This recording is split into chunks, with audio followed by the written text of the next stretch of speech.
बर्तन में पकती है तो वो बीमार व्यक्ति को ठीक कर देती है, और वही खिचड़ी अगर दिमाग में पके तो अच्छे खासे व्यक्ति को बीमार कर देती है।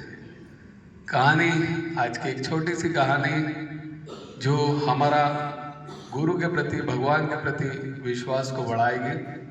कहानी एक छोटे से आश्रम की जहाँ पर 30 बच्चे रहते थे और वहीं आश्रम की वो सेवा करते थे, गुरु की सेवा करते थे, ध्यान करते थे, शिक्षा लेते थे गुरु से। उन्हीं में से एक सेवक, एक बच्चा, एक जो शिष्य था, उसकी गांव में उसकी बहन की शादी होने वाली थी। तो वो जो शिष्य था वो बार बार गुरुजी के पास जाता और बोलता है, गुरुजी आपको भी शादी में चलना है, मेरी बहन की शादी होने वाली है और उसको चल के आशीर्वाद देना है। तो गुरुजी बोलते हैं, हाँ हाँ तुम जाना, कोई तकलीफ नहीं, पर मैं नहीं आ पाऊंगा, मैं शादी वादियों में नहीं जाता और मेरा आशीर्वाद तुम्हारे साथ हमेशा है, कोई चिंता की बात नहीं, ठीक है। लेकिन जब भी मौका मिलता वो बच्चा, वो स्टूडेंट, वो शिष्य, वो सेवक गुरुदेव के पास जाके और किसी बहाने से वही बात करता। वो इसलिए करता क्योंकि वो बहुत गरीब था और वो चाहता था कि गुरु मेरी कुछ मदद कर दे, कुछ पैसा वैसा दे दे, जो चढ़ावा आता है तो उसमें से कुछ मुझे दे दे तो मैं अपनी बहन की शादी अच्छे से कर पाऊँ।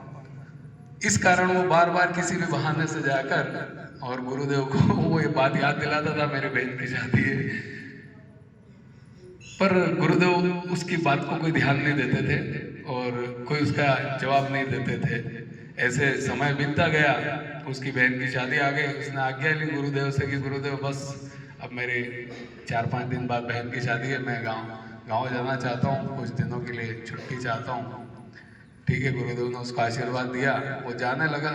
इतने में गुरुदेव ने उसे आवाज़ लगाई कि 1 मिनट रुको। उसे लगा हाँ, लगता अब गुरुदेव मुझे कुछ देने वाले हैं। गुरुदेव ने अपने पास से 5 अनार निकाले और 5 अनार उस शिष्य को दे दिए कि जाओ, ये मेरी तरफ से भेंट है तुमको, इससे सब तुम्हारा काम हो जाएगा। और ये 2 साथ में तुम्हारे साथियों को भी ले जाओ, ये तुम्हारी मदद करेंगे शादी में, ताकि वहाँ से सब व्यवस्था, वहाँ पर सब व्यवस्थाएं अच्छे से हो पाए। 2 स्टूडेंट और उसके साथ में। अब ये तीनों चल पड़े। चलते चलते रास्ते में जिसकी बहन की शादी थी वो उन दोनों साथियों को बोल रहा है कि देखा, अपन गुरु की इतनी सेवा करते हैं, है ना, इतना मान सम्मान करते हैं उनका, ये करते हैं, आश्रम की इतनी सेवा करते हैं, और उन्हें मालूम है कि मैं इतना गरीब हूँ, फिर भी मेरी थोड़ी सी भी मदद नहीं कर पाए, ये 5 अनार दे दिए इनसे क्या होगा, इनसे क्या मेरी बहन की शादी हो जाएगी। और ऐसा बोलते बोलते तो वो उसके जो दोनों दोस्त होते हैं वो बड़े पॉजिटिव रहते, बोलते नहीं नहीं, गुरुदेव ने कुछ दिया है तो बहुत सोच समझ के दिया है और तेरा सब काम अच्छा होगा, देखना, तू चिंता मत कर, तू चिंता मत कर। वो पॉजिटिव थे। चलते जा रहे हैं, चलते चलते गांव आता है जहां पर सिपाही चिल्ला चिल्ला के ऐलान कर रहे हैं कि किसी के पास अनार है क्या, किसी के पास अनार है क्या, चिल्ला रहे हैं वो। तो इनमें से जो शिष्य थे, इनने पूछा उन सिपाही से कि भैया क्यों, अनार क्यों चाहिए तुमको? कि राजा बहुत बड़ा इनाम देंगे अगर किसी के पास अनार होगा, क्योंकि वो जो क्षेत्र था वहाँ अनार नहीं होते थे और राजा की बेटी बीमार थी और वैद्य जी ने कहा था कि इसको अनार के साथ अगर दवाई दी जाएगी तो ये बहुत जल्दी ठीक हो जाएगी। इन कहा कि ठीक है, और राजा उसको बहुत ढेर सारा इनाम देंगे, ये देंगे। शिष्य ने तुरंत कहा कि मेरे पास अनार है। वो सिपाही के साथ राज दरबार में जाता है, अनार देता है। अनार उसकी राजा की लड़की को दिए जाते हैं, वो स्वस्थ हो जाती है। राजा बड़ा प्रसन्न होता है, बड़ा खुश होता है, उसको बहुत सारा रुपया, पैसा, गहने, आभूषण सब कुछ देता है और कहता है जाओ तुम्हारी बहन की शादी धूमधाम से करो। ठीक है साहब, बहन की विदाई होती। विदाई के समय वो जो शिष्य होता है उसके दिमाग में एक ही बात चलती कि यार मैं कितना गलत सोच रहा था, कितना नेगेटिव सोच रहा था अपने गुरुदेव के बारे में कि 5 अनार दे दिए, इससे क्या होगा, देखो कितनी धूमधाम से मेरी बहन की शादी हुई। कहानी बहुत छोटी सी है पर इसका सार बहुत बड़ा है। जिसने हमें जन्म दिया, जिसने हमें इस पृथ्वी पर भेजा है, उस पर विश्वास रखिए। आप, उसका प्लान आपके प्लान से बहुत बढ़िया है, बहुत अच्छा है। कहते ना कि मन का हो जाए तो अच्छा और ना हो तो और भी अच्छा, बहुत अच्छा क्योंकि फिर किसके मन का होगा? फिर ईश्वर के मन का होगा, फिर प्रभु के मन का होगा। और जब उसके मन का होता है ना तो फिर सब अच्छा ही अच्छा होता है। कोई संशय ही नहीं रहता है, क्योंकि वो किसी के साथ गलत नहीं होने देते, गलत नहीं करते।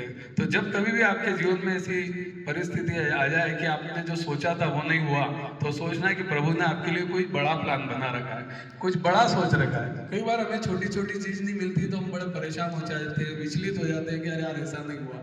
हो सकता है प्रभु चाहते हैं ये छोटी मोटी नहीं, तुझे तो बड़ी मिलेगी। तो कई बार वो बड़ी चीज के लिए हम प्रभु हमको इंतजार करवाते हैं, और वो फिर उनके प्लानिंग के हिसाब से जब हमें मिलना होती है तब वो हमें मिल जाती है।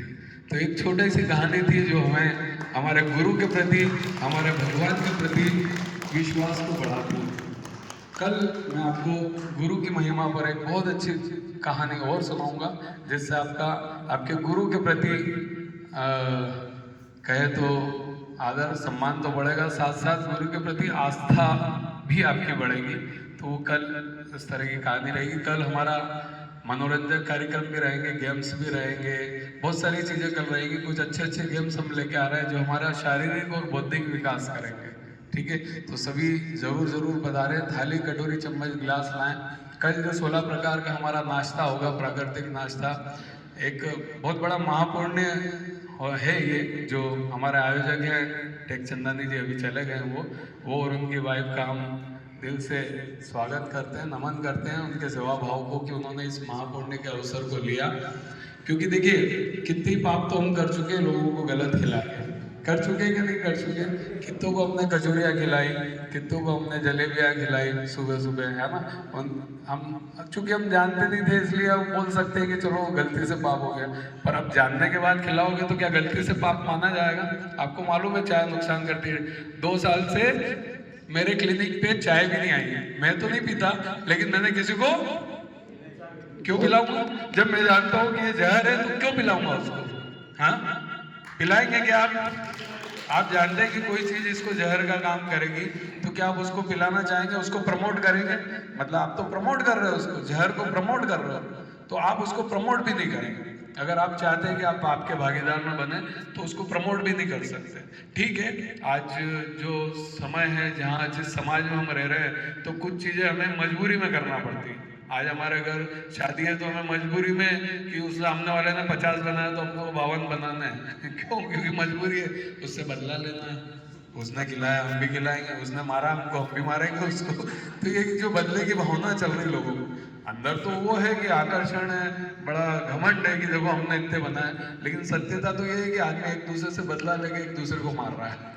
उसने उसका स्वास्थ्य खराब किया तो अब वो उसका स्वास्थ्य खराब करेगा। सत्यता तो ये है, अगर इसमें गहराई पे जाए और सोचा जाए तो सात्विक खाएं, अच्छा आहार लें। अच्छा आहार लेंगे तो ही अच्छे विचार आएंगे, और अच्छे विचार आएंगे तो अच्छी बुद्धि हमारी विकसित होगी, और सब कुछ हमारे साथ अच्छा होगा। हम अच्छे कर्म कर पाएंगे जब हमारे साथ अच्छे विचार होंगे। तो इन सारी चीज़ों का बहुत महत्व है। तो कल हम उस प्राकृतिक नाश्ता का भी लाभ लेंगे, बहुत सारे गेम्स का भी लाभ लेंगे। क्या हुआ, जैसे मैं डॉक्टर हूँ